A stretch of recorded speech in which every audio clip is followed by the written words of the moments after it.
"You're doing it again," Rueben admonished softly. "Sorry." Keegan stilled and exhaled a heavy sigh. "I'm just so nervous." Rueben kept his gaze on the magazine. He'd been staring at the same page for the past 15 minutes, but hadn't read a single word. Keegan wasn't the only nervous Nellie in the waiting room at the prosecutor's office.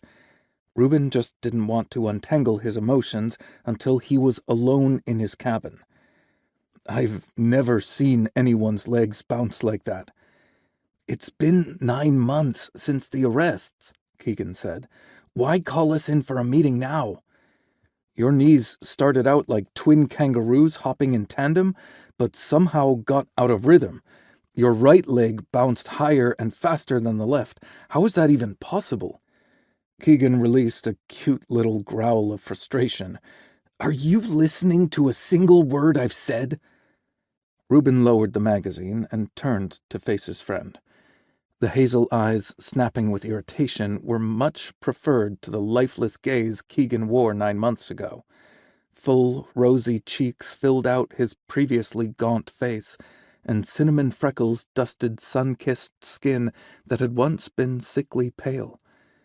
The Walking Dead looked more alive than Keegan had when he first stepped onto the ranch. But Keegan's biggest transformations occurred under the skin and weren't visible to the naked eye. He'd dedicated himself to his recovery from the nightmares he'd endured during conversion therapy on the Salvation Anew compound, and Rueben didn't want Keegan to wade back into unnecessary weeds by obsessing over things he couldn't control, such as prosecuting the people who'd committed the crimes against him. "Seriously, man, were your knees racing or something?" Keegan's mouth parted on a gasp. "That's what you're worried about?"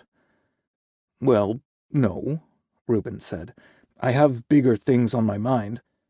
Keegan wasn't the only one who wanted Mick and Quentin Carson to stand trial sooner rather than later. Rueben had serious skin in the game, too. He quickly diverted his thoughts away from who he wanted to rub said flesh against, because the typical reaction wouldn't be welcome in public. He turned his magazine to face Keegan and pointed to a handsome guy with similar color hair and fade style.